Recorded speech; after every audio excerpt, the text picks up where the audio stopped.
Hi, it's Steve from PartSelect. Today we're going to show you how to change the evaporator fan motor on your refrigerator, and it's a really easy job. All we're going to need is a 1/4-inch nut driver and a pair of needle nose pliers. Let me show you how we do it.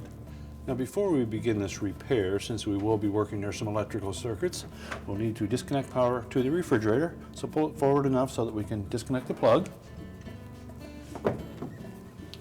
Then next we're going to open the freezer door completely and remove any items that are on the shelf. And we'll remove any shelving that is in the freezer and set it aside. Now, if you have an ice maker in your refrigerator, you'll need to remove it. And next we'll take the cap off where the fill tube of the ice maker would be and remove 4 1/4-inch hex head screws that secure the evaporator panel to the back wall. Now once you've removed all of the screws, we can tilt that evaporator cover forward and then lift it out of the opening in the freezer floor.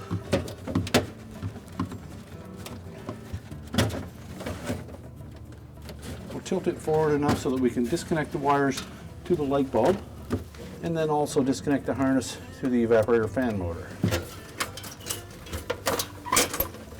That will allow us to remove the evaporator cover and fan motor so we can set it on a suitable work surface to change the motor. Now our first step will be to remove the shield for the light bulb. So just depress the top of it and release the 2 little locking tabs and just rotate it out of the opening where the 2 tabs connect on the bottom. Just set that aside. Now next pull the light bulb and socket off of that cover as well. Now there are 2 tabs on the back of that socket that hold it to the evaporator cover. So we're just going to depress the top one and then tilt that socket out of the opening, and we'll set the bulb and socket aside. The reason we take this out now is it is easier when reinstalling the evaporator cover to pull the wires through that opening and connect them to the socket than it is to try to leave the socket in and connect the wires to the back of it, because you can't really see them. Now our next step will be to remove the evaporator fan cover, and it's clipped to the evaporator cover with 6 little plastic tabs. So we'll turn it upside down.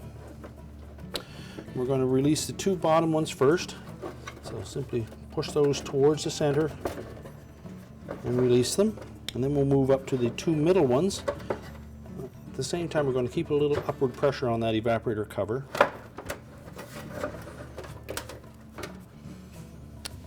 And once we've released those middle ones, we simply just tilt it forward and lift the 2 bottom locking tabs out of the opening. And we'll set that aside.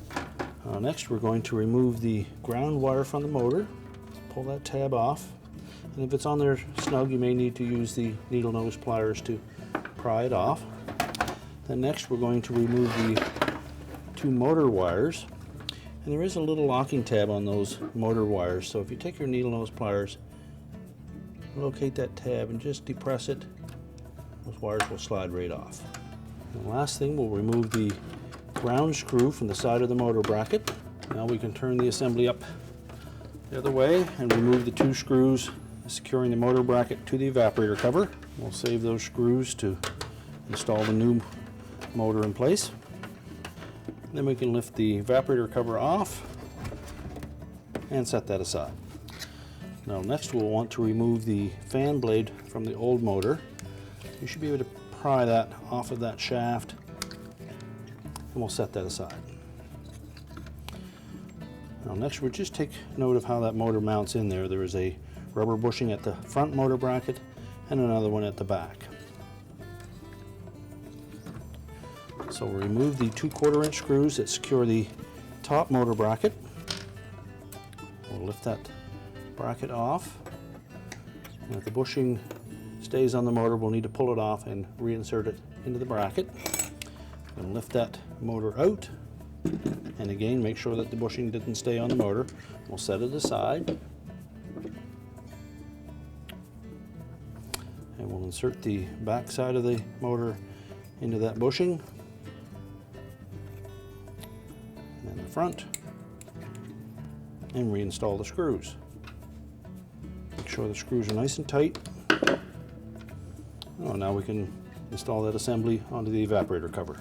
So I'm just going to lay that motor face up, line up the screw hole in the bracket, and replace the 2 screws. We need to make sure these screws are nice and tight. Now we'll flip that assembly over and reconnect the wires. So we'll start with the ground wire. So we'll slide that onto the terminal on the motor, and then the screw on the side of the motor bracket. Make sure that's nice and tight. And then the motor wires. Make sure that that little locking tab engages and holds it in place. And we can turn it over again. And we'll reinstall the fan blade. Now, there was a larger opening in the hub of that, and that will go on first.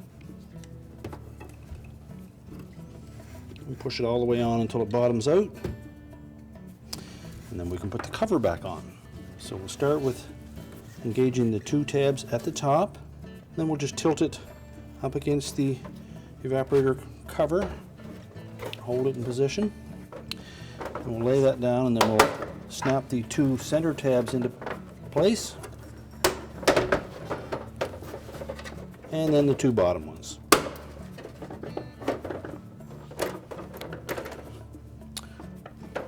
Check to make sure the perimeter gasket is firmly in place. And now we're ready to put the whole assembly back into the refrigerator. Now, when reinstalling the evaporator cover and fan motor, well, first of all, I want to make sure that the gasket around the perimeter is snapped into place. And our first step will be to reconnect the harness to the evaporator motor and make sure the locking tabs engage. And next, we'll take the gray and white wire for the light bulb. We'll push those through the opening. Then set the air outlet duct down into the opening in the freezer floor, and then tilt the panel back into position until it's flush. Then we'll replace the 4 screws that secure it. Next, we'll reinstall the wires onto the light socket. Now, the white wire will go in the center. And make sure that the terminal is firmly connected, and then the gray one goes on the outside edge, and again make sure that it's firmly connected, and tuck the wires up into that opening and engage the 2 clips on the socket, snap them into place, and we'll put the cover back on. So we'll hook the 2 bottom tabs in first, rotate it up, and snap the 2 top ones into position. Now, if you have an ice maker, you would now reinstall that, and if not, we'll put the cover in for the fill tube where the ice maker would go, and we can replace our shelving.